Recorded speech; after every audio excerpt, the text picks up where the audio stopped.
I Hate the News is the weekly news bulletin from I Hate Politics podcast, a show about a human activity we love to hate. I'm Sunil Dasgupta. It's October 21st, 2025. It's capital budget season, and first off the blocks is Montgomery County Public Schools in Maryland with a whopping 6 year ask of $2.7 billion. The last time the ask was $1.7 billion. The Board of Education and the County Council have to approve. MCPS has to justify how falling enrollment numbers still needs more money. But we have the highlights. At the same school board meeting, a reprise of a recent I Hate Politics episode with Delegate and House Majority Leader David Moon, who brought up the possibility of the state not funding school construction projects if there is open capacity in nearby schools. In College Park, Maryland, the rekindling of an old question between counties and cities. Where do taxes go and who gets what for the taxes paid? And this time around, the question is about public safety. Stay with us. I Hate Politics is brought to you by the Political Science Program at UMBC Shady Grove, where you'll learn a strong foundation in public policy, pre-law, and international affairs for an impactful career in a number of essential areas. Learn more at shadygrove.umbc.edu. What's with you today? What's with today? Gotta tell her I love her. I Hate Politics is a podcast about our neighborhoods, workplaces, schools and streets, and our local governments as they function in diverse and democratic societies. This means our politics are messy, dirty, sometimes corrupt, with often self-serving politicians. But no matter how much we may hate politics, we are never exempt from it, even when we refuse to participate. In fact, the purpose of politics is to keep society functioning, precisely when we don't agree with each other, like now. Music for this episode comes from Dear Daria, a Washington, D.C. power pop indie rock band. Mary Jo Matea on vocals, guitar, and keys. Joshua Hunter on guitar. Eamon Donnelly on bass. And Dan ABH on drums. You can find their music at deardariaband.com. Damn the man and save the empire. Damn the man and save the empire. Damn the man and save the empire. Damn the man and save the empire.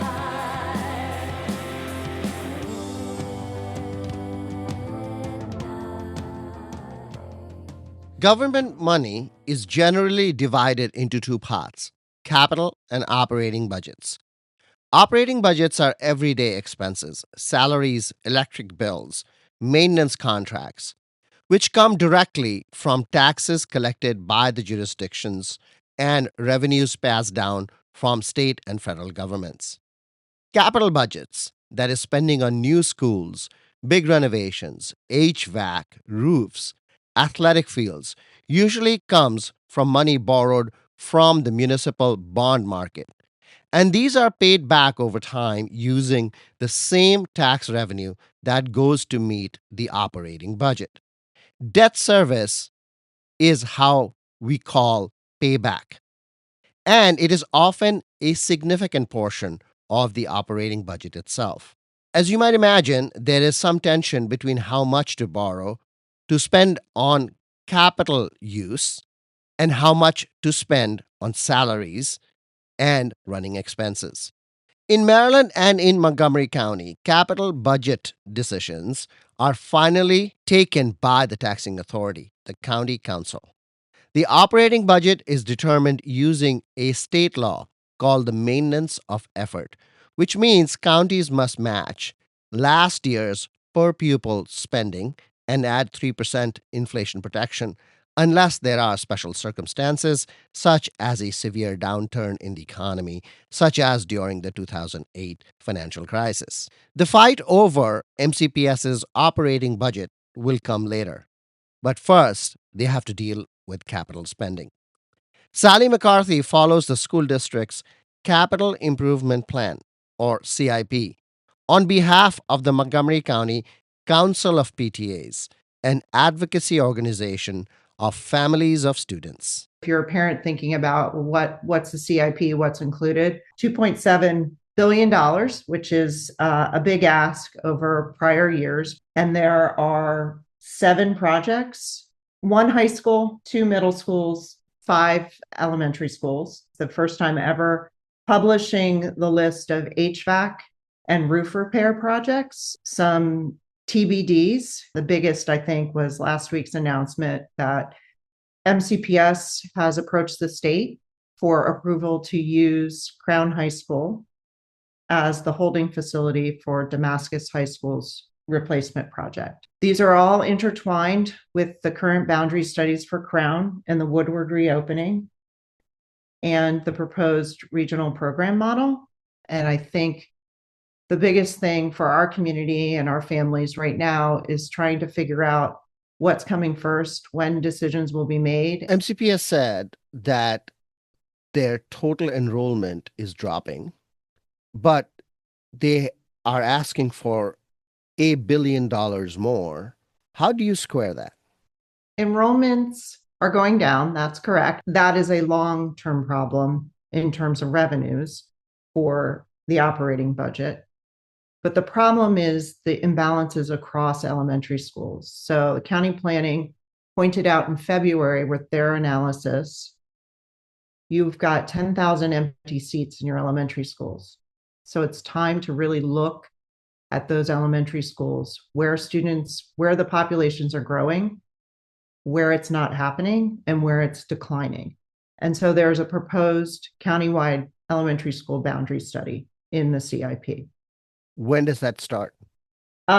Very good question. With everything in this CIP, timing will be attached to the money and the approval at the council level. This seems like a good time to ask about the overlap with the boundary study, with the regional program changes. What do you think is the overlap? It's more like a tangled web. So the regional programs are obviously done geographically. The boundary studies only captures, I think, 19 of the 27 high schools. There are interconnectivities at the middle school level and at the elementary school level that have not been fleshed out or data shared yet on middle school magnet programs, the locations of those programs, immersion programs, and CES programs, Centers for Enriched Studies, which are GT programs across the county. Will those change? Will the closing of Silver Spring International Middle School, as proposed in the CIP, will that change the location of a middle school IB program? Things like that. You mentioned 7 projects. The elementary schools are Burning Tree, Cold Spring, Highland View, Piney Branch, and Sligo Creek. And Sligo Creek has a big asterisk because they have to find another site. All 5 are down county? No up county elementary school?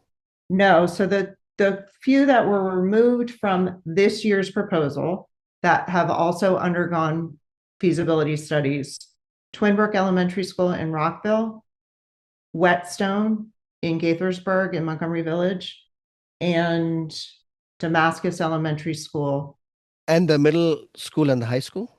Sligo Middle School, Eastern Middle School, which actually had completed a feasibility study in June, and Damascus High School. So those are the 3 secondary schools. Damascus High School got pushed up, and Crown is proposed no longer to be a high school itself. Correct. And it is my understanding that that is not a permanent designation. It is just to facilitate a holding facility for Damascus High School and likely Magruder or Wooten or both, in order to expedite construction for those projects. If Crown is now going to be a holding school, and assuming that is approved by the state, then the Wooten and Quince Orchard communities who most loudly protested the creation of the Crown catchment, which would take parts of those schools, can now rest easy that nothing's going to change. To say that declaratively is a problem because we also have the piece of the elementary school boundary study. But that's in 2028, 29, and that's a later fight. Hypothetically, yes. on paper, the timing looks further down the road. Sally McCarthy, thank you. Sure, it was a pleasure to be here.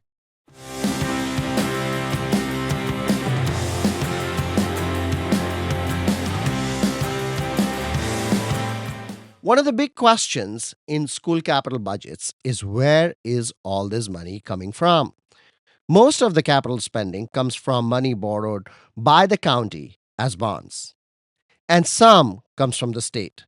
The state, as is well known, is in a difficult financial situation.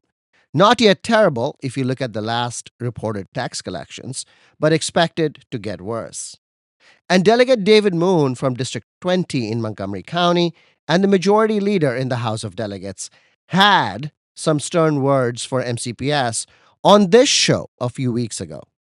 MCPS Board of Education member Rita Montoya opened this line of questioning. So recently, Delegate David Moon, who is a District 20 delegate, was on a podcast called I Hate Politics podcast. And he was talking specifically about funding for school building. Partially, I think, in response to or in conjunction with Comptroller Lehrman's report and just general things that are going on that he's aware of. And what he said is that basically school systems should not get state money for building schools if there's a school nearby that has capacity, and that school boards should redraw boundaries to maximize facility utilization.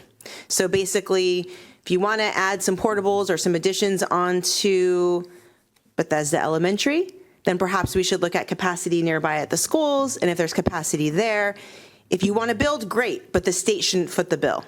And so I suspect that that may come up during legislative session. And I'm just wondering how because we are also in a boundary study and program proposals and various things, especially in an even tighter fiscal year than last year at the state level, how might we incorporate the idea of that now so that we're not caught off guard perhaps next fall if something like that were to pass through the legislature to say, oh, wait a minute, we didn't really orient ourselves to that approach, or maybe we are, I'm not sure, but if we can just kind of speak to that proposition. MCPS Chief Operations Officer Adnan Mamoon. When we do get to ask the state for capacity increase, the state will ask us to look at surrounding schools before they will participate. So any school that touches the boundary, so let's say, for example, Highland View or any other schools, if there are nearby capacities, the state will ask us to say, look at available seats. And if there are available seats and we're saying we want to increase the capacity by 300, the state will come back and say we will not participate in that. So it's an existing practice. Correct. Right, but I guess, and so then perhaps this is just, Those were interventions from the Board of Education President Julie Yang and then Rita Montoya, who continues. points to us needing to have some more conversations with our state elected officials because, and again, I have not looked into the issue beyond, but per Delegate Moon, some time ago, probably likely perhaps before all of us were here, MCPS actually, and I think the word he used was lobbied the state to have MCPS be an exemption to some sort of capacity or utilization requirement. And so, again, just per Delegate Moon, that's not something that happens now, and that's why he's proposing this. So again, I just want us to anticipate. MCPS Chief of Staff Essie McGuire comes in to clarify the state rule over whether or not capacity calculations are taken into consideration when state provides aid for school construction. The state has its own a calculation of capacity, right? So the state has standards for what is the capacity of a school. And that does not always align with our program capacity and our staffing standards. So for example, and I think this is where the lobbying may have come in back in the day, we have schools that have class size reduction initiatives, right? In which case we have affirmatively, the board has made decisions to have a much lower class size for certain educational and equity reasons. The state doesn't recognize that. And so when we say, well, this school is over capacity, the state says, no, it's not. You can put twice as many kids in that classroom. And we say, well, we don't do that. And so we wind up in, again, we're allowed to do that, but we won't get state support for the dollars. And so I think that's just one example of some of the nuances between, what the state eligibility and the state standards rules are. And again, the state's allowed to have those, but then the board also has some program decisions that don't always align with that in a way that allows us to maximize our state aid. We do maximize our state aid in the sense that we apply, and thank you, DJ, and the rest of the team, we apply for every penny we absolutely can, but there are limitations on what we're going to get back. Some of it is programmatic. Some of it is just how much money does the state have to distribute across the state in any one given year, and given our size, we often, that's not always going to work out for us. Back to Rita Montoya. Okay, I'm anticipating, he literally said he's working on introducing a bill, and I think Senator Lamb is going to be the co-sponsor from Howard County. And so I anticipate this isn't just like a talking point, on a podcast. So I just want us to be able to brace ourselves for that. Thank you. We never have talking points alone on the podcast, and it is worth pointing out that at the elementary school level, MCPS has 10,000 open seats in some schools while being overcrowded in other schools at the same time.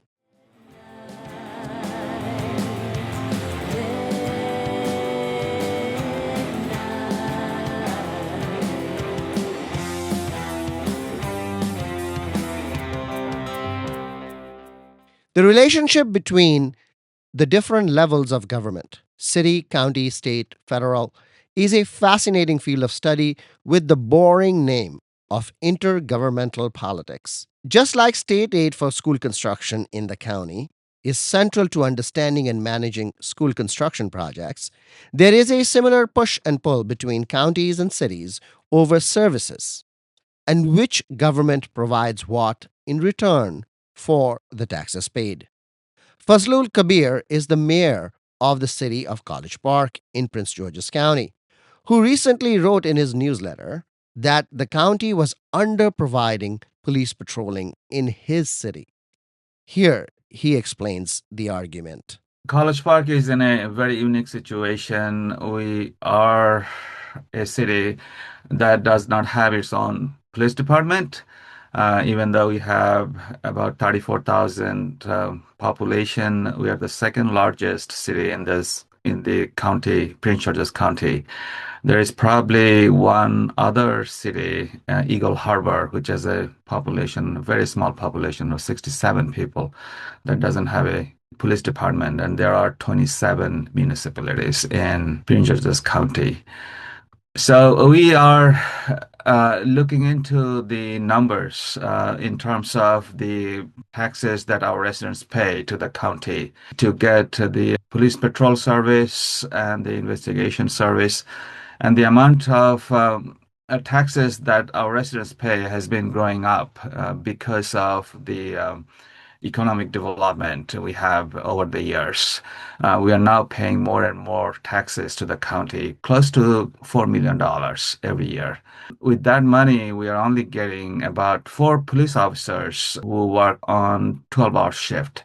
We don't think that this is good enough based on what other police departments in the area have. So we are basically requesting to review the amount of services we are getting from the county based on the amount of taxes they're paying. What's a comparable town where they get more police coverage If you look at the other cities around College Park, for example, town of Bowen Heights, they have their own police department. They pay about $1 million from their budget, and they have 9 officers in their police department. Now compare that, we pay $4 million, and we're only getting 4 officers on 12-hour shift. Now, you do have some officers that you hire on contract, and then University of Maryland has its own police department, EMPD, and they have a very good police department, about 100 sworn in officers. But that department mainly works within the campus area, which is a large area within College Park. I believe about 30% of College Park's land is in University of Maryland. And some of them also patrol some of our neighborhood streets, but they do not patrol the entire city, especially north of Maryland 193 Greenbelt Road. So there is a gap. But thankfully, we also have contract police program that the city separately pays from its own budget. We pay about $2 million to get about close to 16 full-time police officers based on 8-hour shift. Because of that, crime situation in College Park is still not very bad. We are still one of the safest city in the area. But my argument is that things could be even better if we have better services from the county based on what we pay. how better? Because, there are a lot of people who say having more police just creates more problems. I understand the sentiments that been there because of unfortunate incidents that happened surrounding the George Floyd incidents, others. Those are very unfortunate incidents. But thankfully, in College Park, based on my working with the police officers over the years, and I've been working with them at least 15 years with them. My experience is very positive.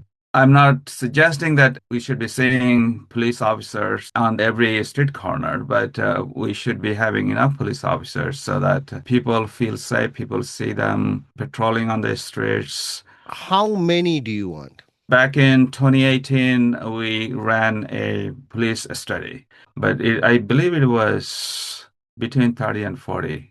Now, you say that the city pays $4 million in taxes to the county on this account. How do you calculate that? This has been calculated by the county's Office of Management and Budget. It is not, this number didn't come from us. This is something they call tax differential. If we do not use county service, we could use that amount of money to have our own full service police department. And this is the number they actually publish every year for every municipalities of all the 27 municipalities in the county. For all the different services, public works, animal control, and College Park does not have a police department. So this is the amount they do not publish because we do not ask to give this money. Other departments, other cities like Greenbelt, Bowen Heights, they have their tax differential money on police services. 30 to 40 police officers is much more than $4 million. If you want to have the complete full service police department with 35 officers, $4 million will not be good enough. However, if we can have a kind of hybrid model, for example, as we talked just a few minutes ago, that we have a contract police program. If we keep that contract police program with that 16 FTEs, then we do not need 30 officers. We need probably another 15 officers, and $4 million should be good enough. Having a police department also involves supervision. Is it worth having even a smaller police department? The way I see it, our residents pay taxes, but they are not getting the services. Someone could argue that those monies are being wasted. I'm actually after equitable service based on what our residents pay for. Fazlul Kabir, good luck. Thank you. Stella's a strange and special girl, oblivious in her own world, a ray of sunshine each new day. She likes to hang around the house, sleep through the whole day on the couch, doesn't do That's all for this episode. Be sure to check out our feature interview series that come out Friday mornings. I Hate Politics is produced by me, Sunil Dasgupta, with support from the University of Maryland, Baltimore County. I direct UMBC's political science program at the universities at Shady Grove in Montgomery County, where, among other things, we explore and learn about politics, government, and society close to home. Music for this episode comes from Dear Daria, a Washington, D.C. power pop indie rock band. Mary Jo Mattea on vocals, guitar, and keys. Joshua Hunter on guitar. Eamon Donnelly on bass, and Dan ABH on drums. You can find their music at deardariaband.com. If you want to share your music on the show or know someone else who might want to, please email us at producer@ihppod.org. I hope you'll subscribe and share the podcast as we bring you stories about politics close to you and to your home. See you next time.